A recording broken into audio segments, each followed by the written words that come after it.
Have you ever stopped to wonder why a handbag with a logo costs more than a month's minimum wage? What's really inside? Rare leather, or just an expensive illusion of status? While you dream of that symbol of success, someone is making billions selling fantasy, stitched by invisible hands under conditions those brands would never show on a runway. In this video, I'm going to reveal what the luxury industry hides behind the shine. We'll talk about exploitation, emotional manipulation, and the real price you pay to belong. If you've ever felt something was off with all this glamour, you were right. And today, the truth walks the runway. No filter, no label, no excuses. Stay with me until the end. Luxury brands don't just sell products. They sell a dream, a symbol of status, power, and exclusivity. The truth? Most of the time, what you're paying for isn't quality or design. It's the name, a logo that carries more social weight than the object itself. The catch? That value is artificially manufactured through million-dollar ad campaigns, influencers, and choreographed fashion shows. You've seen the ads, ones that sell a lifestyle, not a product. A model in Paris, handbag in hand, walking down empty cobblestone streets with soft, cinematic music playing. That image isn't about the bag, it's about making you want to be her. And that's the genius behind luxury, making you feel small so you'll buy something to look bigger. Now look at the other side of the runway. That $4,000 handbag? Mass-produced, often with average materials. Real manufacturing costs range from $60 to $150. Some of them aren't even made in Europe, like they want you to think.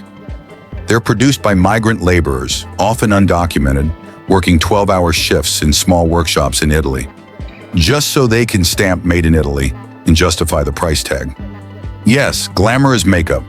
Behind the gold finish, there's sweat, underpaid labor, and aggressive profit strategies. Brands that speak about female empowerment, but exploit women in countries with zero labor rights. Brands that praise sustainability, but burn tons of unsold inventory to protect exclusivity. And this isn't theory, it's documented. Take Burberry, they destroyed over $36 million worth of products in 1 year. Or brands that outsource to countries like Bangladesh and Vietnam, paying cents per piece. Why? To keep profit margins above 80%, even if it costs people their dignity. But it doesn't stop there. The psychological impact of this system is even worse. When your self-worth is tied to what you wear, you enter an endless cycle. There will always be something newer, more expensive, more desirable. And you, standing outside the glass, will always feel not enough. Luxury thrives on this. Your need for validation. The constant urge to prove you've made it, even if you're drowning in credit card debt and insecurity, just to uphold an image that isn't even yours. It's theirs, sold to you in glossy packaging. But the game changed. China, long considered the world's factory, started exposing Western brands on their own turf. Chinese consumers, once obsessed with luxury, began to question it. When brands disrespected their culture or made political statements, they got canceled and lost billions. At the same time, Chinese-owned brands started rising. They invested in quality, design, and transparency. They didn't sell status, they sold value. And they're winning, locally and globally. Because there's a whole generation that doesn't want to spend $1,500 on a plain white t-shirt with a logo. They want authenticity, fairness, and meaning. This is the awakening. Luxury as we knew it is dead because it relies on your insecurity. It needs you to feel incomplete, so you'll chase the next drop, the next collection, the next illusion. But what if you stop playing? Many luxury tactics are based on artificial scarcity, limited drops, fake waiting lists, exclusive collaborations. Not because they can't meet demand, but because the harder it is to get, the more people want it. Manufactured exclusivity, engineered desire, and don't take it just from me. Former executives at Louis Vuitton and Gucci have openly admitted the key to success is making people crave what they can't have. It fuels anxiety, frustration, and impulsive spending, not out of need but out of emotional pressure. Now imagine breaking that cycle, buying not to show off but because it makes sense, choosing products with stories, with dignity, with truth.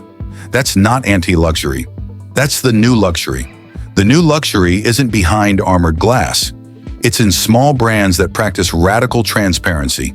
It's in companies that treat you like a human, not a walking Instagram profile.